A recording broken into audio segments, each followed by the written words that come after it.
Hello students, नमस्कार, good morning, सत श्री अकाल, अस्सलाम वालेकुम। प्यारे छात्रों, पिछले ई लेक्चर में हमने ऑटोमोटिव इलेक्ट्रिकल सिस्टम के बारे में पढ़ा। आज हम पढ़ेंगे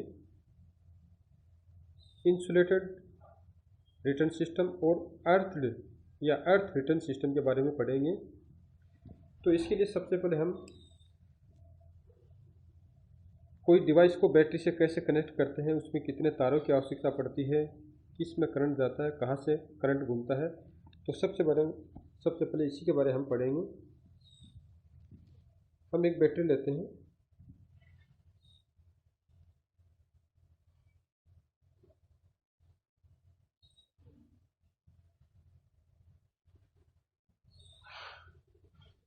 इसके दो टर्मिनल है, एक नेगेटिव टर्मिनल और दूसरा पॉजिटिव टर्मिनल। इसको हम एक स्विच और एक इलेक्ट्रिक डिवाइस के रूप में जोड़ते हैं।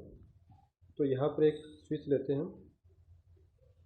तो यहाँ से एक तार को आगे लिया, यहाँ पे एक स्विच लगाया। स्विच के बाद में इसको एक डिवाइस से जोड़ देते हैं।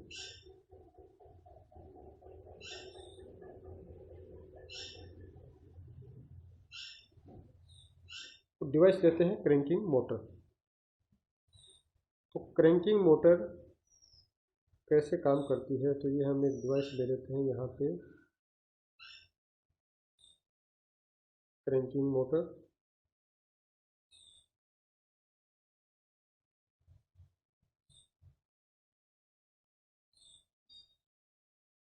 ये हमारी क्रैंकिंग मोटर है।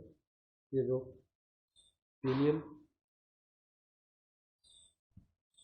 क्रैंकिंग मोटर का जो दूसरा टर्मिनल है, क्योंकि कोई भी डिवाइस चलानी है उसमें दो टर्मिनल होंगे, वहीं पर तार जुड़ेंगे। तो दूसरा टर्मिनल लेते हैं हम यहाँ पे, उसको जोड़ते हैं नेगेटिव से। तो अभी ये जो सर्किट है, इसमें अभी जो स्विच है, तो स्विच अभी ऑन नहीं है। तो जब तक स्विच ऑन नहीं होगा तो इसमें करंट का फ्लो नहीं होगा। तो जो इस स्विच को ऑन करेंगे तो यहाँ पर स्विच, ये स्विच है।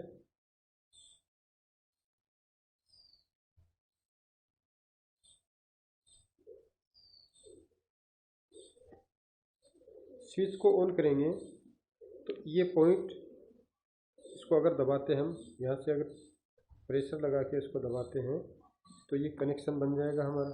जो इस स्विच ऑन करते हैं तो सर्किट कंप्लीट हो जाएगा। तो सर्किट यहाँ से जब कंप्लीट हो गया तो इसके अंदर से करंट बहेगा बैटरी से। तो उसकी जो डायरेक्शन होगी वो पॉजिटिव से नेगेटिव डायरेक्शन में। तो यहाँ से करंट बहता हुआ स्विच ने इन दोनों तारों को, या तो यहाँ पर जो गैप था, जो परिपथ के अंदर जो गैप था, उसको फिलअप कर दिया और स्विच ऑन हो गया। तो यहाँ से करंट होता हुआ डिवाइस के पॉजिटिव टर्मिनल में जाएगा और वहाँ से डिवाइस अब वर्किंग करेगी। ये जो क्रैंकिंग मोटर है, तो क्रैंकिंग मोटर का जो पिनियन है ये घूमना स्टार्ट करेगा। यहाँ पर जो ये पिनियन दिखाया गया है, ये पिनियन रोटेट करेगा। तो रोटेट क्यों करेगा कि यहाँ पर उसका जो दूसरा टर्मिनल है वो नेगेटिव पॉइंट से जुड़ा हुआ है।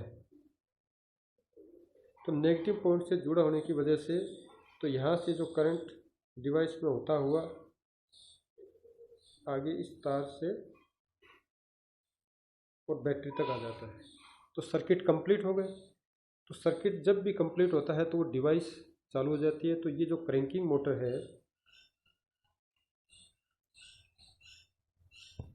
क्रैंकिंग मोटर की जगह हम दूसरी डिवाइस भी ले सकते हैं। ये बल्ब भी हो सकता है और भी कोई भी डिवाइस हो सकती है। तो जब भी सर्किट कंप्लीट होगा तो वो डिवाइस चलेगी। बल्ब है तो जलेगा, क्रैंकिंग मोटर है तो वो रोटेट होगी, हेडलाइट है तो वो जलेगी, अगर रेडियो को ऑन किया तो रेडियो ऑन हो जाएगा। तो अब यहाँ पर जो बात आती है रिटर्न सिस्टम की, कि करंट पॉजिटिव टर्मिनल से क्रैंकिंग मोटर तक गया। ये जो टर्मिनल है पॉजिटिव, यहाँ से लेके और मोटर के इस पॉइंट तक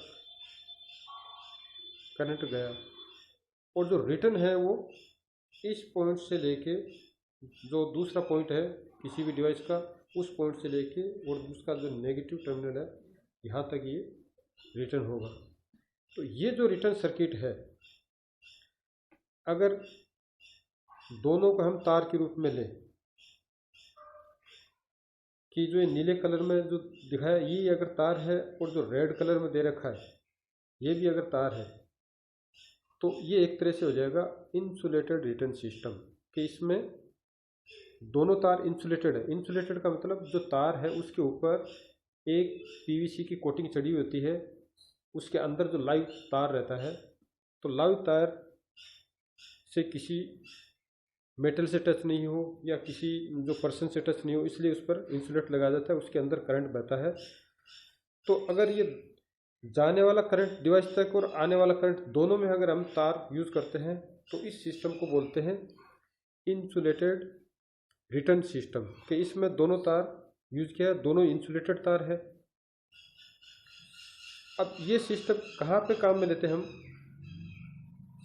और ये जो सिस्टम होता है अपने जो घरों में जो इलेक्ट्रिक सर्किट होते हैं वो समांतर क्रम में होते हैं, पैरेलल जो सर्किट होता है, तो उसमें हर डिवाइस तक दो तार जाते हैं। अपने घरों में देखते हैं जब भी हम फैन ऑन करते हैं, बल्ब ऑन करते हैं, तो बल्ब तक दो तार गए हुए, वो भी एक तरह से इंसुलेटेड रिटर्न सिस्टम है। और ये जो सिस्टम अभी जो दिखाया ये भी इंसुलेटेड रिटर्न सिस्टम है। इसको हम ऑटोमेटिव व्हीकल्स के अंदर काम में लेते हैं, जो गाड़ियों के अंदर काम में लेते हैं। तो शुरू की जो गाड़ियों में इसी तरह का सिस्टम यूज में लिया गया था। इसके कुछ फायदे भी हैं। एक तो इसका फायदा ये है कि इस सिस्टम के अंदर अगर किसी डिवाइस का कोई तार खराब हुआ,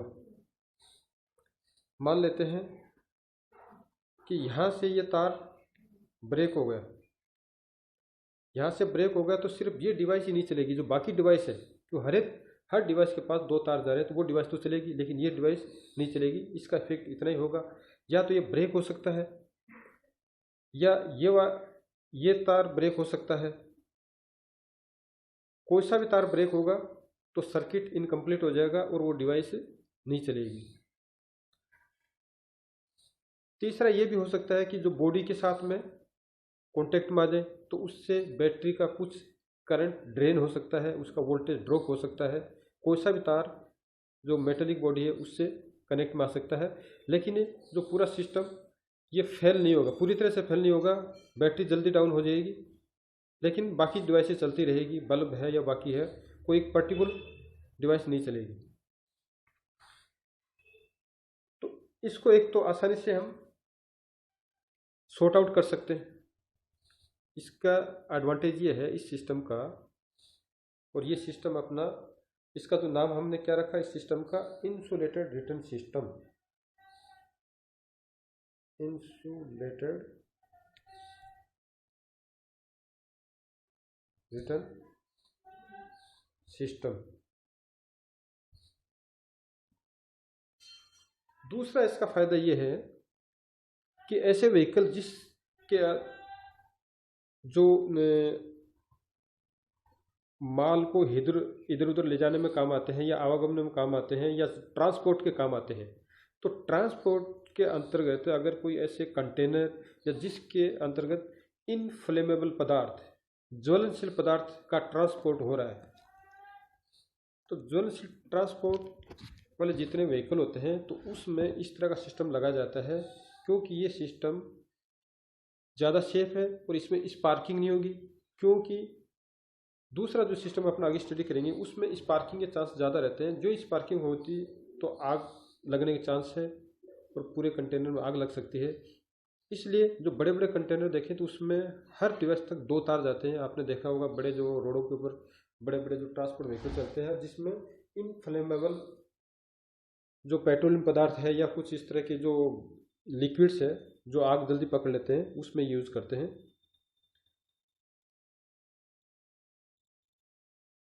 अब इसके नुकसान क्या है इस सिस्टम के? फायदा हमने देखा कि एक तो उसमें कि आग लगने की संभावना कम होती है, दूसरा इसमें जो फॉल्ट फाइंडिंग है, तो पहला इसका जो एडवांटेज था, नो रिस्क टू फायर, या नो या लेस रिस्क बोल सकते हैं।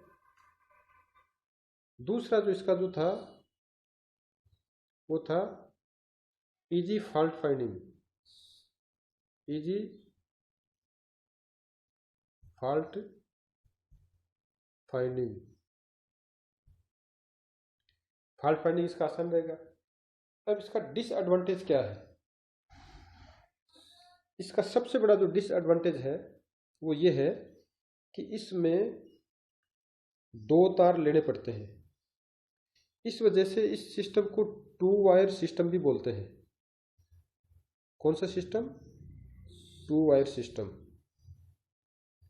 इसका जो दूसरा नाम है वो है 2 वायर सिस्टम। तो इसमें खर्चा ज़्यादा होगा, मतलब जो कॉस्ट है वो ज़्यादा आएगी, क्योंकि तार डबल यूज़ करना पड़ेगा, हर डिवाइस तक 2 तार जा रहे हैं।